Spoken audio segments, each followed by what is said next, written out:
1, 2, buckle my shoe. 3, 4, shut the door. Oh gosh, the light was down.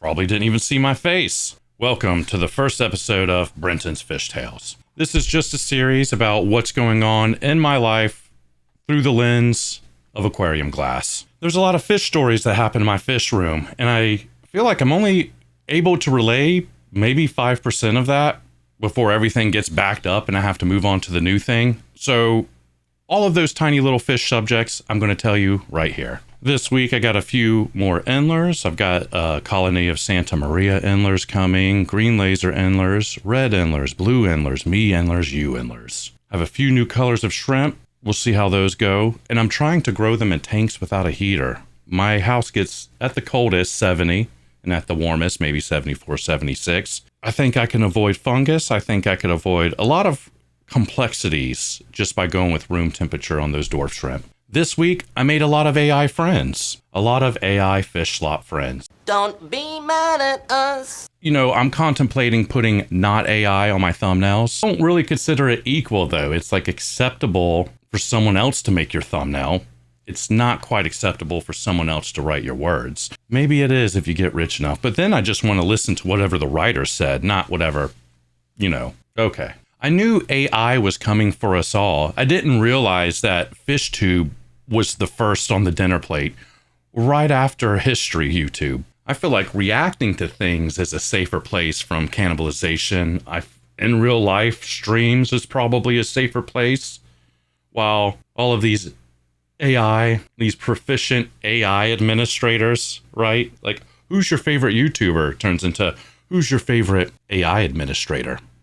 Who's made the best workflow that tickles your ears the most and chose the right words to say? I'm never going to agree with it. I draw the line at the script. I don't care if the Brotherhood of the Machines comes after me. I'm fine with Cortana programming the spaceship guns to fire at the Covenant, but I could do without the bedtime story from Cortana. I've got a rack to move, 2 racks to move. I'm blocking the air conditioner intake, and I thought 6 or 7 inches would be enough. My electricity bill says otherwise, so I'm going to have to move the dehumidifier in 2 racks from across the room.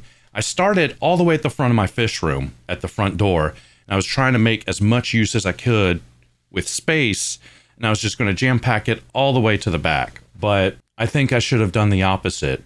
I should have worked from the back and come forward, because I'm always kind of left with the fish room being about 40 or 50% done from my final vision. I am getting to 2 years old with my youngest. He is 18 or 19 months now. Taking care of a new baby is kind of like putting your head in the dirt for 2 to 3 years. And in a lot of ways, that's been happening to me. And in a lot of ways, every month, every 3 months is a different story, a different routine. So I'm able to kind of put this together because the needs of my small children aren't as high. Ain't that just the way? The hyper-focused needs of my small children are starting to release some. And I feel like there's a little bit of time to breathe easy at the end of the day or at the beginning of the day where I could pull off something like this. Great. That's a blanket right there. That is a blanket that I thought I could shove to the side of the room. Brenton's Fish.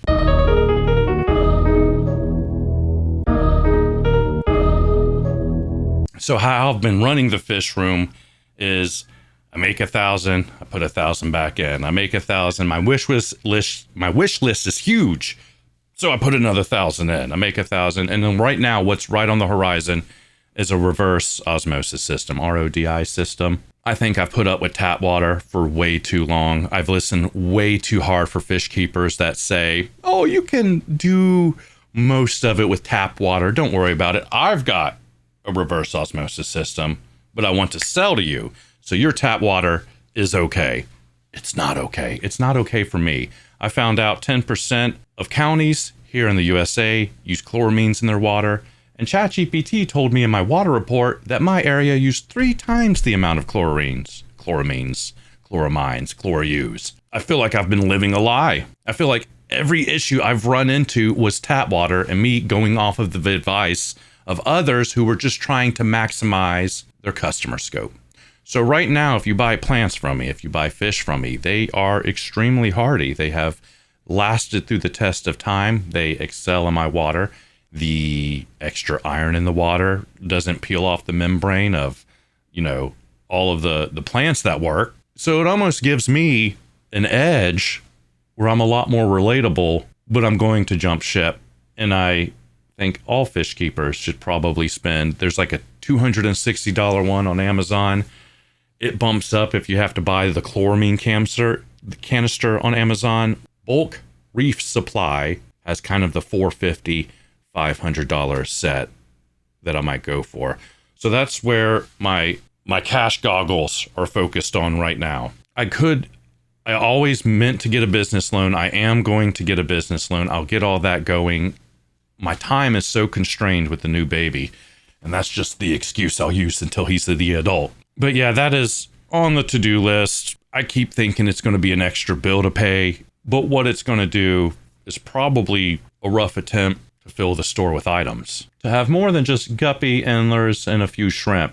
And what really nips at my heels is selling out of all of this stuff. It's a good problem to have. Brenton's fish. Brenton fish! So that's it. New fish, a couple of new shrimp. It's springtime. The weather's good. Everything's coming in very nicely. Super happy about that. The outdoor ponds are warming up. There was this cold snap that came through North Florida. I'm sure everyone felt it. I had to go back and get my guppies out of the backyard. I left the rosy red minnows out there. They're doing fine. But in North Florida, I can't help but to think when it comes to tropical nano fish that aren't supposed to be here, that aren't the color of mud and go from freezing to 110. There's only 6 months out of the year I can keep those little suckers outside. You can keep dwarf shrimp out there longer, I'm sure. I've seen them survive very icy conditions. They're like Antarctic shrimp. But it kind of, it depresses me to think that only 6 months I can take advantage of outdoors. This is why fish keepers go to South Florida. Looking at some quick rearrangements in the fish room, bringing out the camera and taping yourself, almost injuring yourself, it takes a completely different beast too. Every time something goes wrong in my fish room, I'm like, I should grab the camera and I should tell people about this. But usually I'm just like, and that's no way to film, right? Maybe I should film that. Just did. The backyard plants are coming back. The backyard ponds, already said they're coming back. The garden's growing back. Everyone's just eating a little bit. And something that's supposed to change the entire game out there are these shade cloth covers that are round, that fit those Home Depot buckets. Now that I look at everything, I really regret having it shin level. I wish I got something bigger that came all the way up to my chest so frogs wouldn't be able to get up there, at least the big leopard ones. And then with a giant container that comes up to your chest, you could just drape the shade cloth right over it. No dragonflies, no mosquitoes, no frogs, no snakes, no lizards, no birds. Last summer, I had a frog pick out his favorite bucket, and I could see the fish disappearing day by day. He was mud colored, so it took me a while to find him. And it really is a point where I ran into a brick wall here, zone 9A. Predators galore. Just go for one of those covers.